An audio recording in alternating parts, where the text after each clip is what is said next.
యోహాను రాసినటువంటి శుభవార్తను ధ్యానం చేస్తూ ఈ యోహాను శుభవార్తలో ఒక కుటుంబాన్ని గురించి నేర్చుకోవడానికి దేవుడు సహాయం చేశాడు. ఎవరు ఆ కుటుంబం? మార్తా మరియా లాజరుల కుటుంబం. ఈ బేతనియలో ఉన్నటువంటి కుటుంబం ఒక పేద కుటుంబం, తల్లిదండ్రులు కోల్పోయినటువంటి కుటుంబం.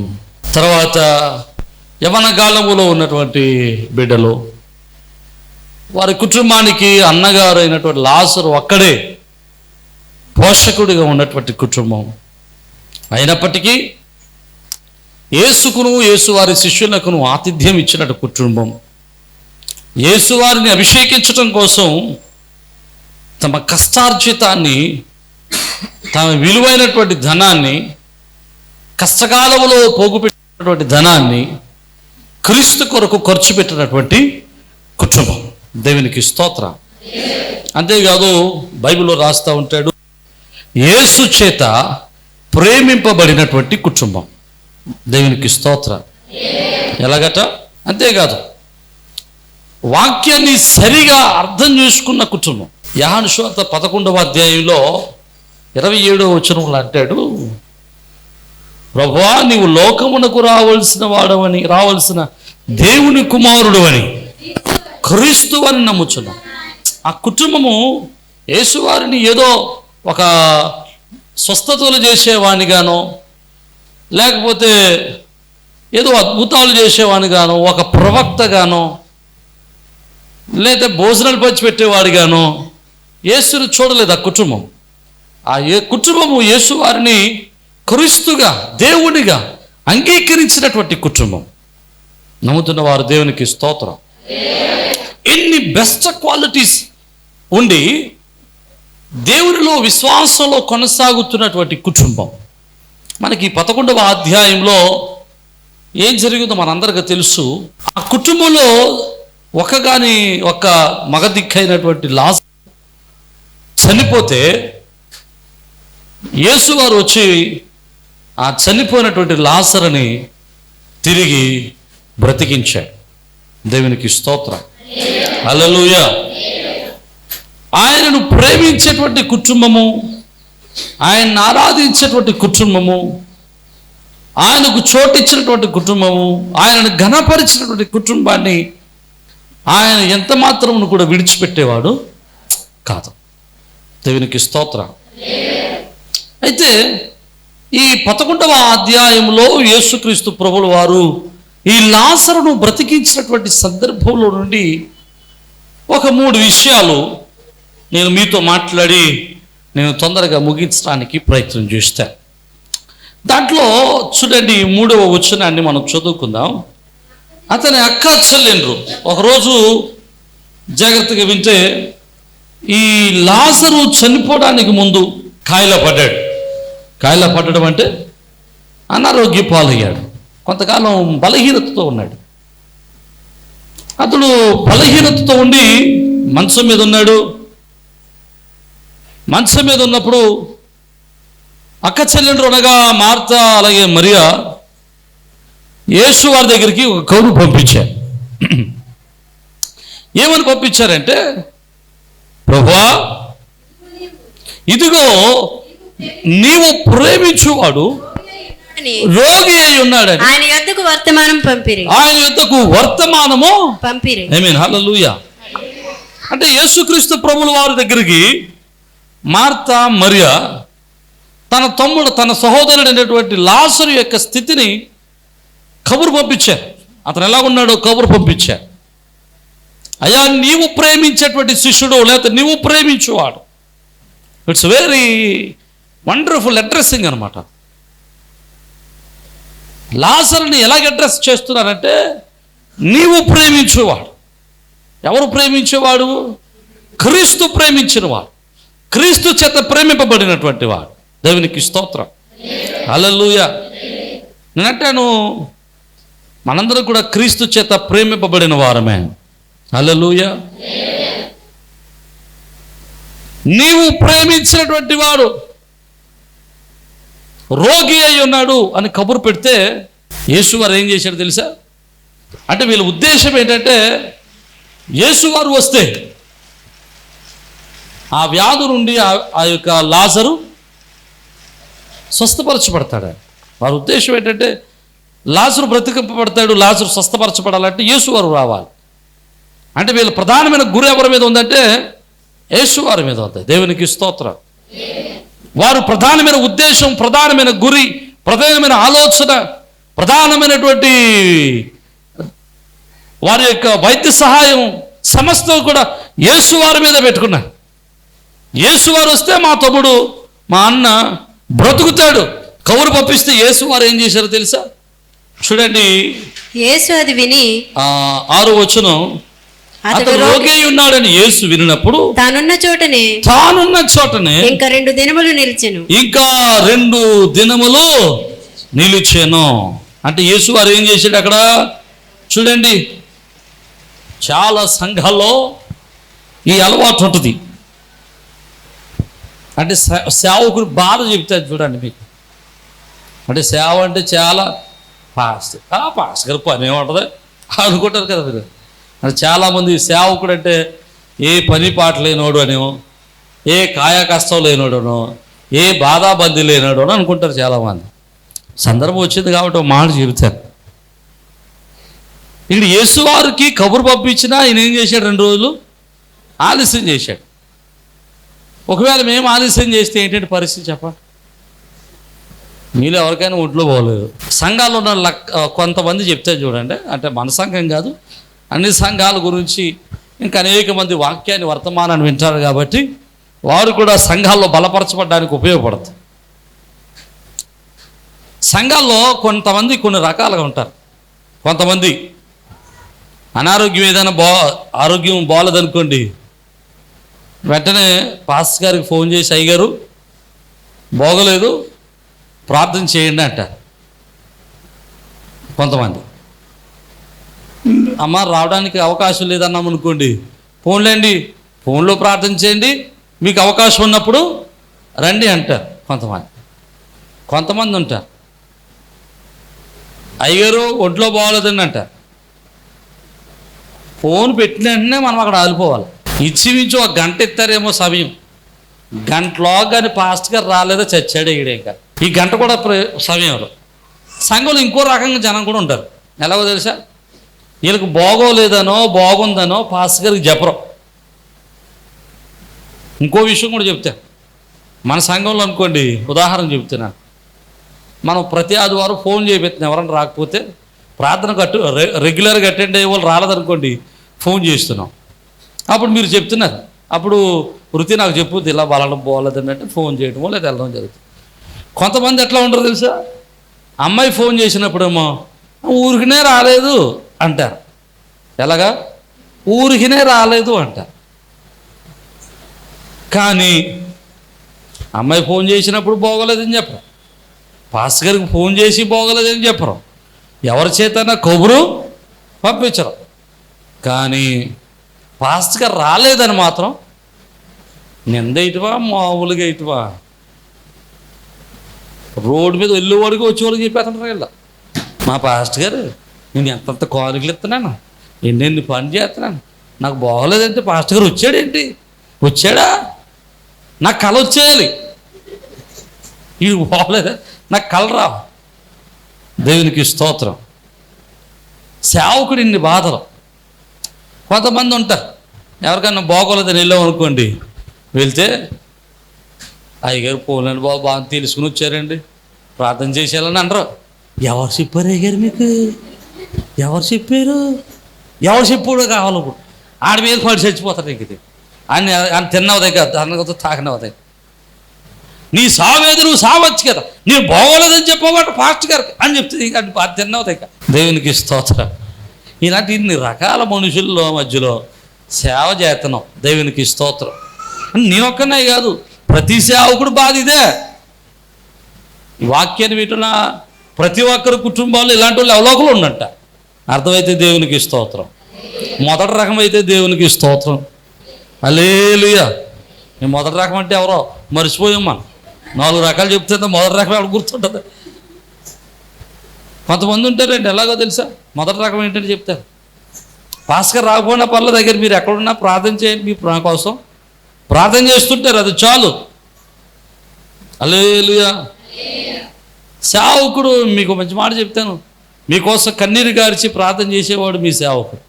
పేరు పేరు చెప్పిన ప్రార్థన చేసేవాడు మీ సేవకుడు. నమ్మితే దేవునికి స్తోత్రం. నా దొడ్డులో ఎన్ని గొర్రెలు ఉన్నాయో ఆ గొర్రెల పేర్లు, ఆ గొర్రెలకున్న పిల్లల పేర్లు, మాకు ఆ పేర్లే కాదని తెలియాల్సింది. వాళ్ళ అమ్మగారు నాన్నగారుల పేర్లు, వాళ్ళ అక్క చెల్లెల పేర్లు ఇవన్నీ తెలిస్తే మా లిస్ట్ ఉంటుంది మా దగ్గర. దేవునికి స్తోత్రం. మీకోసం, మీ కుటుంబ క్షేమం కోసం, మీరు ఎక్కడి నుంచి అయితే వచ్చారు ఆ కుటుంబ క్షేమం కోసం ఎల్లకాలం ఎన్ని వేళలా ప్రార్థన చేసేది మీ స్థానిక సేవకుడే. దేవునికి స్తోత్రం చెబుదాం. హల్లెలూయా. ప్రియమైన దేవుని బిడ్డలారా, యేసువారికి ఆలస్యం చేశాడు ఆయన. యేసువారు 2 దినాలు ఆలస్యం చేశాడు. ఇంచుమించు ఆయన వచ్చేసరికి 4 దినాలు అయిపోయింది. అంటే యేసువారు ఆలస్యం చేశాడు. కొన్ని పర్యాయాలు చూడండి, అక్కడ అంటాడు, యేసు ప్రభువుల వారు మాట్లాడుతూ అంటాడు, ఆయన మన సహోదరుడు నిద్రించుచున్నాడంట. అంటే యేసువారికి తెలిసిన విషయం ఏంటంటే లాజరు చనిపోయాడని కూడా తెలుసు. లాజరు బాగోలేదని కాదు, లాజరు చనిపోయాడని కూడా తెలుసు. లాజరు చనిపోయాడని తెలిసినా కానీ యేసువారు ఏం చేశారు చెప్పట్లేదు అన్నమాట, ఆలస్యం చేశాడు. లాజరు బాగోలేదని తెలిసినా వెళ్ళలేదు, చనిపోయాడని తెలిసినా వెళ్ళలేదు. అంటే నేను అంటాను, నాకు అర్థమైనంత మట్టుకి దాని యొక్క ఆలోచన ఏంటంటే, యేసుక్రీస్తు ప్రభువుల వారు కొన్ని పర్యాయాలు మన జీవితాల్లో కావాలనే కొన్ని పర్యాయాలు ఆలస్యము చేస్తారు. ఇక్కడ కూర్చున్న వారిలో, వాక్యాన్ని వినేవారిలో ఎవరు దేనికోసం ప్రార్థన చేస్తున్నారో నాకు తెలియదు, ఎవరు ఏ ఆశతో ఉన్నారో నాకు తెలియదు, ఎవరు ఏ కోరికతో ఉన్నారో నాకు తెలియదు. మీ ఆలోచనలు, మీ తలంపులు, మీ కోరికలు, మీ ఆశయాలు నాకు తెలియదు. మీరు దేనికోసం ప్రార్థన చేస్తున్నారు నాకు తెలియదు.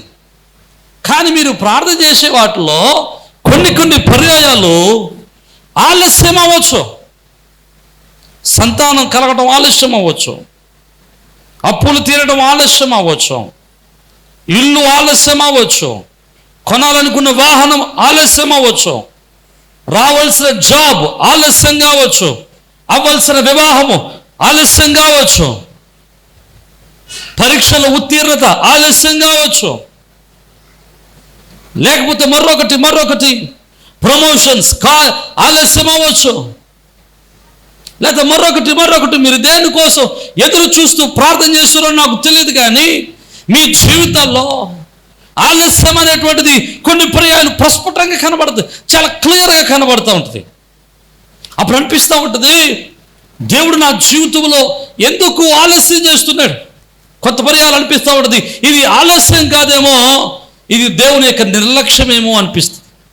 కొన్ని పర్యాలు అనిపిస్తుంది, ఇది దేవుడు నన్ను విడనాడాడేమో, దేవుడు నన్ను విడిచిపెట్టాడేమో, నా భక్తి దేవునికి నచ్చలేదేమో, నా స్థితి దేవుని నచ్చలేదేమో, నా ప్రార్థన దేవుడు అంగీకరించలేదేమో, నేను దేవునికి అంగీకారం యోగ్యంగా లేనేమో, లేదా దేవుడు అశక్తిమంతుడైపోయాడేమో, లేదా దేవుడు కార్యం నా జీవితంలో చేయడేమో అనేటువంటి అనేకమైనటువంటి ఆలోచనలు మన జీవితంలోనికి తారసపడతా ఉంటాయి. కానీ కొన్ని పర్యాయాలు దేవుడు కావాలని ఆలస్యము చేస్తాడు. ఆయన చేసినటువంటి ఆలస్యం ఎప్పుడు కూడా ఆయన మన ఎడల చూపించిన నిర్లక్ష్యం కాదు, ఆయన చేసిన ఆలస్యము అలక్ష్యము కాదు, ఆయన చేసినటువంటి ఆలస్యము మనల్ని విడనాడుట కాదు. ఆయన ఆలస్యం వెనకాల ఆయన చిత్తము, ఆయన ఆలోచన, ఆయన ఉద్దేశము, ఆయన యొక్క దయ దాచబడి ఉన్నది. యెషయా గ్రంథము 30వ అధ్యాయము 18వ వచనంలో ఒక చక్కటి మాట రాయబడుతుంటుంది. చూడండి, యెషయా గ్రంథము 30వ అధ్యాయము 18వ వచనం చదవండి. కావున మీ యందు దయ చూపవలనని యెహోవా ఆలస్యం చేయుచున్నాడు. దేవునికి స్తోత్రం. ఆలస్యం దేవుడు చేస్తున్నాడట. అక్కడ అంటున్నాడు యెహోవా ఆలస్యం చేస్తున్నాడు. ఎందుకు ఆలస్యం చేస్తున్నాడంటే మీ మీద దయ చూపించాలని ఆలస్యం చేస్తున్నాడు. మీ ఎడల గొప్ప కార్యం జరిగించాలని ఆయన ఆలస్యం చేస్తూ ఉన్నాడు.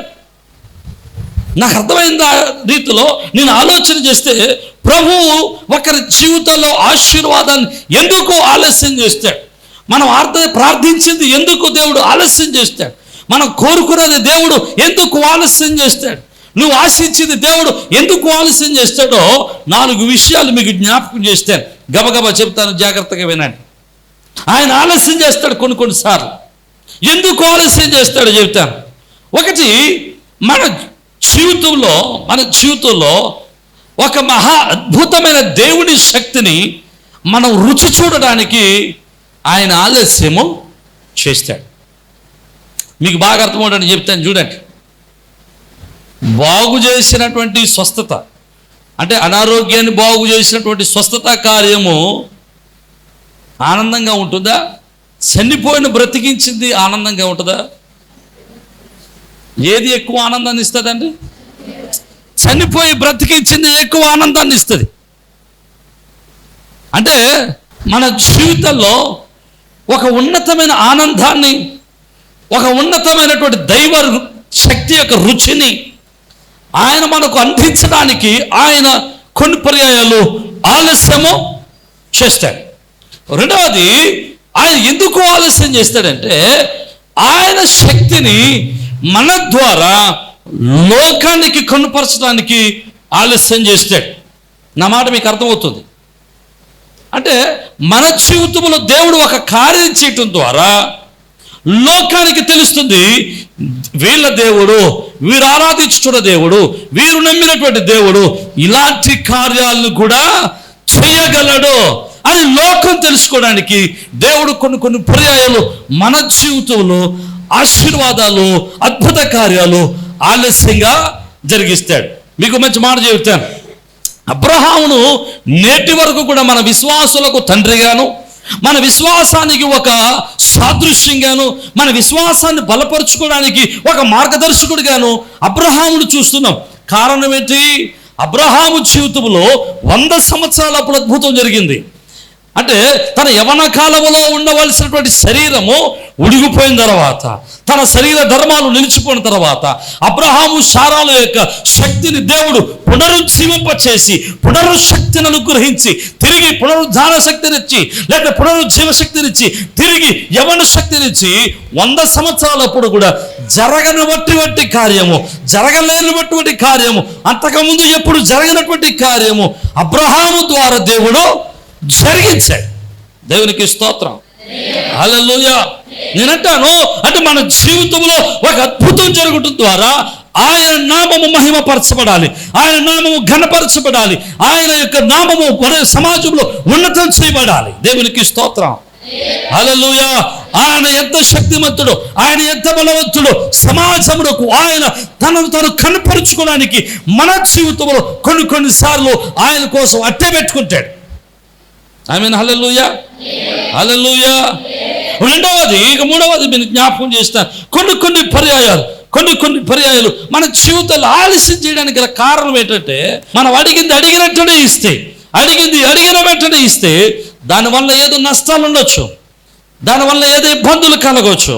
అటువంటిప్పుడు ఆ కలిగేటువంటి ఇబ్బందులు మరలా మనకి కలగకుండా, మనం శ్రమల పాలు కాకుండా, మనం కష్టాల పాలు కాకుండా ఆయన ఆశీర్వాదము సమాధానకరమైనదిగా మనం కలిగించడం కోసం దేవుడు మన జీవితాల్లో అడిగింది ఇవ్వడానికి ఆలస్యము చేస్తాడు. నమ్మినోళ్ళు దేవునికి స్తోత్రం చెప్పాడు.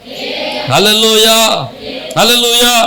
ఇక 4వది మనం చూస్తే, నిన్ను దేవుని కొరకు ఒక బలమైన సాధనంగా, బలమైన సాక్షిగా దేవుడు వాడుకోవడానికి ఆలస్యము చేస్తాడు. నమ్మిన వాళ్ళు దేవునికి స్తోత్రం చెప్పాలి.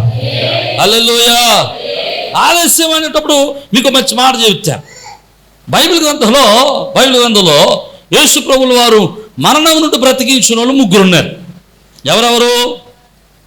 లాజరు, రెండవది నాయీను విధవరాలు కుమారుడు, మూడవది ఎవరో కుమార్తె అమ్మా, యాయీరు కుమార్తె. నాయిను విధవరాలు కుమారుడు, యాయిరు కుమార్తె, లాజర్, ఈ ముగ్గురిని దేవుడు చనిపోయిన తర్వాత బ్రతికించాడు. మీకు విషయం చెప్తారు, యాయిరు కుమార్తె చనిపోయిన బ్రతికినప్పుడు ఆ సాక్ష్యము సమాజంలో పెద్ద ప్రభావాన్ని తీసుకురాలేదు. నాయిను విధవరాలు కుమారుడు చనిపోయి బ్రతికినప్పుడు ఆ సాక్ష్యము సమాజంలో పెద్ద ప్రభావాన్ని తీసుకురాలేదు. కానీ లాజరు చనిపోయి బ్రతికినప్పుడు సమాజంలో గొప్ప ప్రభావం, గొప్ప ఉద్యమం వచ్చేసింది. చూడండి 12వ అధ్యాయం, యోహాను సువార్త 12వ అధ్యాయం 9వ వచనం. ఆయన అక్కడ ఉన్నాడని తెలుసుకొని యేసును చూచుటకు మాత్రమే గాక మృతులలో నుండి ఆయన లేపిన లాజరును కూడా చూడవచ్చు. హల్లెలూయా. జనాలు యేసు ప్రభువును చూడడానికే కాదట, ఎవరు కూడా చూడడానికి వచ్చేవారు? లాజరును చూడడానికి కూడా వచ్చారు. జాగ్రత్తగా వినాలి, లాజరును చూడడానికి కూడా వచ్చారు. అంటే లాజరు జీవితంలో లాజరును దేవుడు బ్రతికించడం ద్వారా లాజరు అనేక మందికి సాక్షాత్కంగా ఉండగలిగాడు. దేవునికి స్తోత్రం. అనేక మందికి దేవుని యొక్క సాక్షిగా నిలబడగలిగాడు. అనేక మంది లాజరును చూడడానికి వచ్చారంట. చూసిన వారు అనేక మంది, అక్కడ రాస్తున్నాడు చూడండి, అతనిని బట్టి, ఎవరిని బట్టి? లాజరుని బట్టి యూదులలో అనేకులు తమ వారిని విడిచి యేసునందు విశ్వాసం ఉంచారు. దేవునికి స్తోత్రం చెప్తా. హల్లెలూయా. ఎలాగట? యాయిరు కుమార్తె గురించి ఈ మాట రాయలేదు. తర్వాత నాయిను విధవరాలు కుమారుడు గురించి మాట రాయలేదు. కానీ లాజరు గురించి రాస్తున్నాడు. లాజరు యొక్క సాక్ష్యము వలన అనేక మంది యేసునందు విశ్వాసం ఉంచడం ప్రారంభించారు. నమ్మిన దేవునికి స్తోత్రం చెప్పాలి. హల్లెలూయా.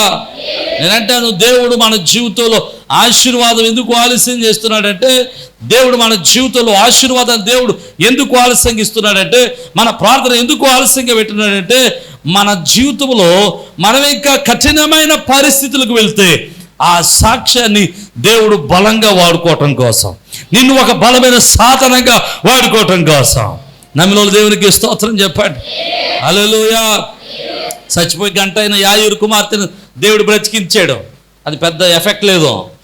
చనిపోయిన ఒక 2 గంటల్లో బయటకు తీసుకొస్తున్న నాయన వెధవరాలు కుమారుడు బ్రతికించాడు. అది ఎఫెక్ట్ లేదు. కానీ కుళ్ళిపోయిన సరైన బ్రతికించాడు లాజరు. దేవునికి స్తోత్రం. ఆ లాజరు సమాజంలో ఒక బలమైన సాక్ష్యంగా ఉన్నాడు. నేనంటాను, ఈరోజు దేవుని చేతిలో నేను ఒక బలమైన సాధనంగా, నీ సాక్ష్యాన్ని అనేక మందికి సాధనంగా, అనేక మందిని ఉజ్జీవింప చేయడానికి, అనేక మందిని తిరిగి బ్రతికించడానికి, అనేక మందిని తిరిగి వెలిగించడానికి దేవుడు నీ సాక్ష్యాన్ని ఒక సాధనంగా వాడుకోవడానికి నీ జీవితంలో దేవుడు ఆశీర్వాదాన్ని ఆలస్యం చేస్తున్నాడు. అర్థమైతే దేవునికి స్తోత్రం చెప్పండి. హల్లెలూయా. ఒకసారి మీకు విషయం చెప్తాను, జాగ్రత్తగా వినండి. ఒకవేళ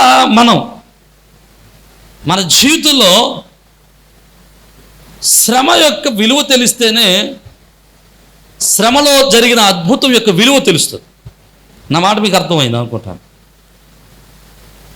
మనకెదురయ్యే శ్రమ విలువ ఏంటో తెలిస్తే, మన పడే కష్టం యొక్క విలువ ఏంటో తెలిస్తే, ఆ కష్టంలో ఉన్నటువంటి బాధ ఏంటో మనకు బాగా అర్థమైతే, ఆ కష్టాల్లో నుంచి దేవుడు బయటకు పడేయడానికి చేసిన అద్భుతం యొక్క విలువ తెలుస్తుంది. అర్థమైతే దేవునికి స్తోత్రం. అప్పుడు నువ్వు బలంగా సాధనంగా దేవునికి సాక్షిగా ఉపయోగపడగలుగుతావు. నమ్మునోళ్ళు దేవునికి స్తోత్రం.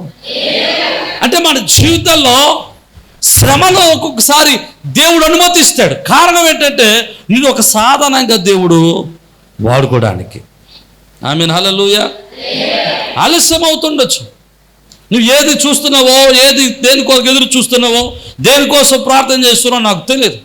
కానీ ఆలస్యం అవుతుందంటే దాని వెనకాల దేవుని యొక్క ఉద్దేశము, దేవుని యొక్క కృప, దేవుని యొక్క దయ, దేవుని యొక్క ప్రణాళిక దేవుడు దాచిపెట్టి రచించి సిద్ధంగా ఉన్నాడు. నమ్మితే దేవునికి స్తోత్రం చెప్పాడు. హల్లెలూయా. అతని వాక్యం అంటాడు, ఆయన ప్రార్థన వినకుండానట్లు ఆయన చెవులు, ఆయన నీ ప్రార్థన వినకుండా ఉండట్లేదు. రక్షింపనేరకున్నట్లు ఆయన హస్తం ఏమి కురుచు కాలేదు. కానీ ఒక అద్భుతాన్ని నీ జీవితంలో జరిగించాలని, ఒక మహాద్భుతాన్ని నీకు రుచి చూపించాలని నువ్వు దేవుని చేతిలో ఒక బలమైన సాధనగా వాడబడాలని, దేవుడు గొప్ప అద్భుతం నీ కుటుంబంలో జరిగించాలని, ఇంతకు ముందు ఎన్నడూ జరగనిది ముందు జరగబోఉంది దేవుడు నీ జీవితంలో జరిగించడానికి దేవుడు ఎదురు చూస్తూ ఉన్నాడు. హల్లెలూయా. అందుకని యెషయా గ్రంథంలో ఒక చక్కటి మాట ఉంటుంది.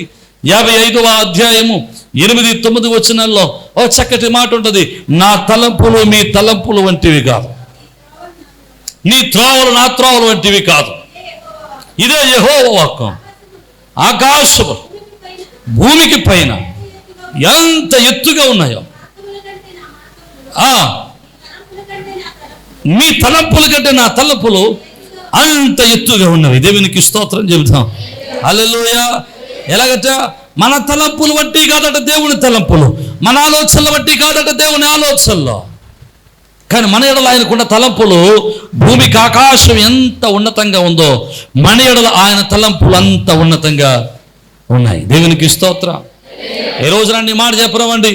ఈరోజు వాక్యాన్ని వింటున్నటువంటి ప్రియమైన దేవుని బిడ్డలారా, దేవుని సంగమా, దేవుని చేత ప్రేమింపబడిన వారులారా, మీరు దేనికోసం ఎదురు చూస్తున్నారో నాకు తెలియదు, కానీ మీ ఎడల నా దేవుడు కలిగి ఉన్న ఉద్దేశాలు బహు ఉన్నతమైనవి.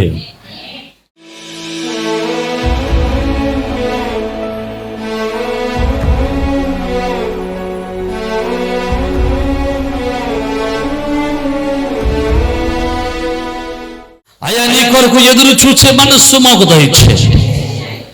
అయ్యా, మేము కంగారు పడకుండా నీ మీద ఆనుకునే మనస్సు మాకు దయచే. నీ కొరకు ఎదురు చూచే మనస్సు మాకు దయచే. నీ మీద ఆనుకునే మనస్సు మాకు దయచే. నీ కొరకు ఎదురు చూచే మనస్సు మాకు దయచే. అయ్యా, మాలాంటి అయ్యా మమ్మల్ని అర్థం చేసుకునే దేవుడు కూడా ఆయన, మా బాధలు అర్థం చేసుకునే దేవుడు అయ్యా, మా కష్టాన్ని అర్థం చేసుకునే దేవుడు అయ్యా, మా కష్టాల్లో ఆయన ఎరిగినటువంటి దేవుడు నాయన. అయ్యా, మీకే స్తోత్రాలు. మా ప్రార్థనలు అంగీకృతంలో ఉన్నట్లు నీ కృపను చూపే దేవుడు అయ్యా, నీకే స్తోత్రాలు. అయ్యా, మా ప్రార్థనలు అంగీకరించని దేవుడు కాదు, మా ప్రార్థనలు అంగీకరించే దేవుడు, మా ప్రార్థనలకు సమాధానం ఇచ్చేవాడు, మా ప్రార్థనలు బలపరిచేవాడు అయ్యా, మా కన్నీరు తుడిచేవాడు, మేము ఊహించిన దానికి శ్రేష్టమైన ఈవులతో నింపడకు సమర్థుడవు నాయన.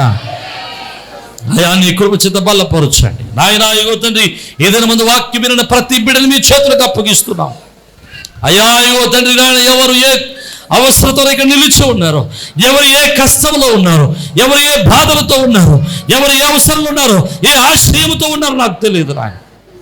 ఎవరు దేనికోసమైతే నీ మీద ఆనుకుని ఎదురు చూస్తున్నారు నాకు తెలియదు నాయన.